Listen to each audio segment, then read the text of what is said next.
Ayun, magandang araw po muli dito sa Master B Channel at meron na naman po tayong bagong tutorial. Ang tutorial po na ito ay request lang po, no. Meron tayong kaibigan na nag-request ng tutorial na ito. So ito na yung request mo, no. So hindi ko na nagbabanggitin yung pangalan yan. Pero yan, kung nakikinig, alam mo na yung pangalan mo. So kagaya nga ng title ng tutorial, ito po ang 2024 Google Keyboard Setup, no. So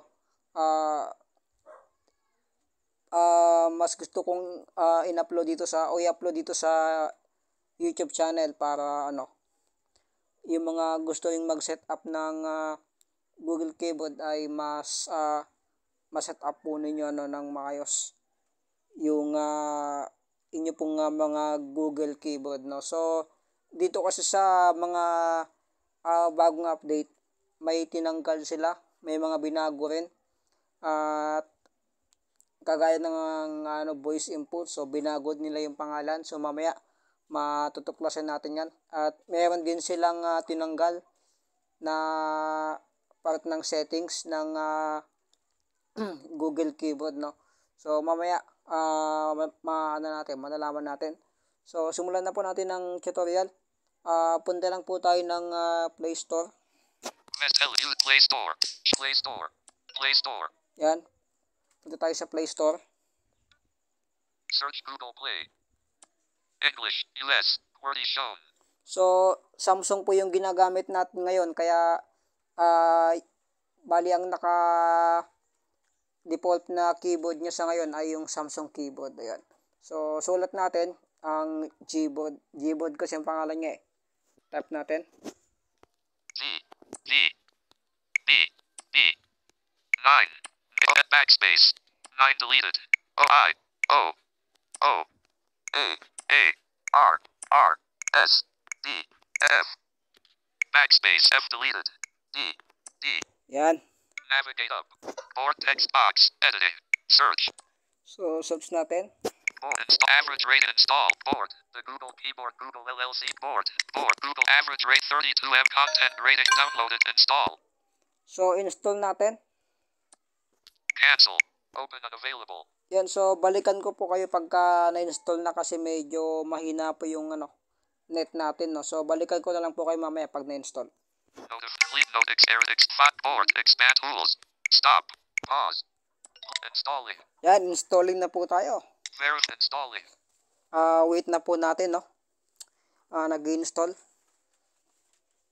Verified installing. Yan. Board installing. Ang bagal ng installing.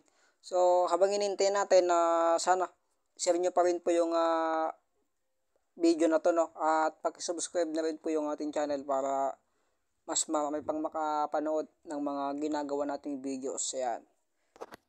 Board. The Google uninstall open. So open na po natin para ma-set up na si Google Keyboard, no. Tap natin.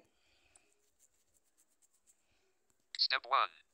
So dito may dalawang step na gagawin kayo para ma-set up po yung inyo pong mga Google Keyboard, no. So ito po yung unang step. Select board in your language and input settings. Yan, so select down natin. Enable in settings button. Yan, so itap natin yung enable in settings. Tap natin yan. Keyboard list and default. Navigate keyboard list and default. Default all. Hanapin lang natin yung Sam Google on talk off talkback board multilink off board multilingual typing. yan, itap nyo po yung dapat naka-on yung multilingual typing. Ito. Off board multilingual typing. Yan, so dapat naka-on po yung multilingual typing. On po natin yan. Off board switch. Attention, board may be able to collect all the text you type, including personal data such as passwords and credit card number. Board may be cancel button. So tingin ko ito na yung pangalawang step. So i-okay nyo lang po ito. Yan. Okay nyo lang. Okay button. Yan. It's 4 o'clock. So pag na-okay nyo na po yan, i-back nyo na po. Step 2. Ayan, meron pa palang step 2. So, yun yung una, no? Yun yung step 1. Yun nyo lang po yung multilingual typing. Tapos, may lalabas po na message yung kanina. So, kailangan nyo lang pong i-okay.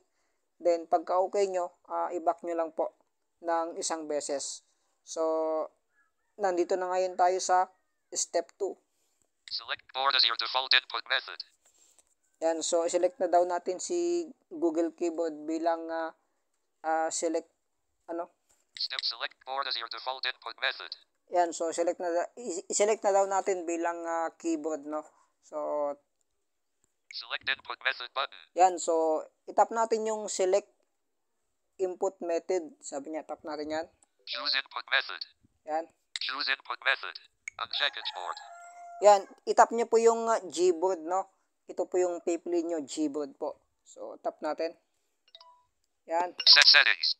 Languages English, US, QWERTY. So, kapag na select nyo na po yun, so automatic na po na papasok dito sa loob ng settings mismo ng Gboard o ng Google Keyboard. So, dito sa language. Set languages English, US, QWERTY. So, dito pwede nyong customize yung language po ng inyo pong Gboard. So, gusto nyong palitan yan. Kasi ang naka-default dyan ay US. So, pwede nyo pong palitan yan. Halimbawa. Languages English, add keyboard button. English, US, QWERTY. So, pwede nyo pong ilagay po dito yung ibang language. Kagaya nga lang ng Philippines. Ganun. Subukan lang natin. Add keyboard button. Add navigative search suggested Filipino, Latin. Filipino. Yan. Tapos, Done button. kapain nyo lang po yung done dyan sa pinakababa. Ayan, magsasave na po yan. So, ayan, ganun lang po yung pag-change ng language o pagdadagdag ng language. So, i-back na po natin yan. Navigate your keyboard English, US, add keyboard button. Back natin. Navigate your keyboard English, add keyboard languages. Okay. Setting languages English preferences. So, dito tayo sa loob ng preferences. Yan, dito tayo. Preferences opened. Yan. Nav keys. Number row and always show number row in QWERTY, QWERTZ, AZERTY layouts. So, dito, dapat naka-on po yung yung number para doon sa tabi ng doon sa tabi ng QW, ganun. Doon sa pinakataas niya, nandun na yung mga number. Yung 1 to 0. So, kung naka-off yan, kailangan nyo pang pindutin yung symbol para lumabas yung mga symbol kasama yung mga number. Pero pagka naka-on yan, ito. Number row and always show number row in QWERTY, QWERTZ, AZERTY layouts. So, kapag naka-on yan, pag lumabas na po yung Google Keyboard, automatic na rin po na lalabas yung mga number. So, next. Show emoji switch key off. Show a dedicated key to access emoji. When turned on, the language switch key can't be shown. So, itong emoji, kapag naka-on ito, mapupunta po ito sa sa tabi ng space. So, pwede nyo pong i-switch po yung emoji o yung emoji pagka tinap nyo po sa may bandang bandang kaliwa, taas ng overview. Kung hindi ako nagkakamali, nandun yung emoji. Pero sa akin kasi naka-off. Hindi ko ginagamit. So, swipe pa natin. Layout. One-handed mode off. Swipe pa natin. Key press. Sound on key press off. So, yan yung sound niya. Kung gusto nyo lagyan ng sound, kapag nagtatype kayo, pwede nyo pong lagyan yan. On nyo lang po yan. Volume on key press system default unavailable. Ayan. Haptic feedback on key press on. Sa akin, naka-off yan. Off. Vibration strength on key press system default. Disabled. Unavailable. Yan. Long press for symbols off. Long press keys to access ended symbols. So, kapag naka-on po yan, long press for symbols off. Long press keys to access ended symbols. So, kapag naka-on po yan, kapag ilolong press nyo po yung mga letter, lalabas po yung ano, yung mga symbol doon po nakapaloob. Halimbawa, kapag nilong press niyo po yung letter N, magsusulat po yung ano, yung N niya, ganun, yung yun kasi ang katapat ng ano letter N pag nakasymbol, letter ano, yung letter N nagiging ano, N niya. Pero kahit na hindi na kayo mag-symbol, pero naka-on naman itong long press to. Like long press for symbols, off long press keys to access hinted symbols. Yan, pag naka-on yan, automatic na, bawa yung mga letter ni long press nyo, automatic na ano, lalabas yung mga symbol kahit na hindi nyo itap yung symbol doon sa doon sa left side. Ayan. So next. Default. P-long press delay 300 milliseconds. So itong dalawa yung delay na ito na sinasabi niya ito. P-long press delay for accessibility 2100 milliseconds. So kapag in-adjust nyo po yung dalawa na yan, mas bibilis po yung ano, sa ano ito sa long press. Example, pag nilong press nyo po yung ano, pag nilong press nyo po yung delete, so automatic na mabubura lahat yung ano, yung mga sinulat nyo. So dito sa dalawang delay na to, yan. P-long press delay 300 millis. P-long press delay for paragraphs. Yan, diyan sa dalawang kilong press delay, pwede nyo i-adjust para gusto nyo, pag long press nyo pa lang, itanggal na agad yung mga letter pwede po yan. Yan, diyan nyo po i-adjust. Default. So, back natin. Set lang prep fee text correction. Dito naman tayo sa text correction. Text correction opened. Text navigate up button suggestions. Show suggestions trim on display suggestions trim while typing. Dapat naka-on yan para pagka pag lumabas na si Gboard, pag nag-type na po kayo ng message, lalabas po dyan yung mga ano, yung settings, yung voice input, ganon. Yung clipboard, ganon. Kasi pag naka-off yan, tanging yung ano, letter lang talaga yung mga makikita nyo. So, next. Next word suggestions off. Use previous words and making suggestions. So, sa akin naka-off yata ito On. Off. Yan, naka-off yan yung itong correct word na to. Show next word suggestions off. Use pre-character default. Ay, yung ano, yung nagsasuggest ka ng ano, yung nagsasuggest ka ng words. Isusulat mo pa lang yung unang letter, ganun. Meron na sang ano, sinasuggest. So, sa akin naka-off yan.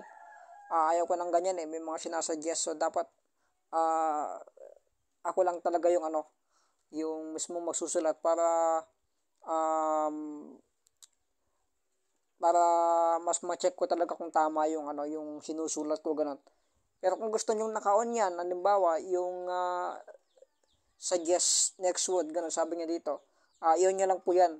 Pwede nyo pong subukan. So, next. Block offensive words off. Do not suggest potentially offensive words. So, itong block offensive words, sabi niya, so sa akin naka-off din yan. Kasi pag naka-on yan, pagka, sa ano kasi ito pagka meron kang hindi ka nais na binanggit doon sa voice input, gagawin niyang asterisk. Yan.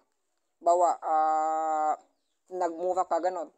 So, yung mura, gagawin niyang asterisk.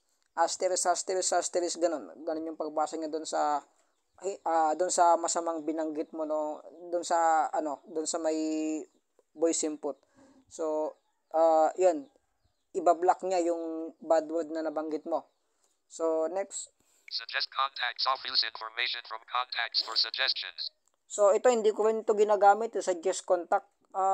Minsan nagamit ko namin ito pero hindi ko lang alam kung nagbago na.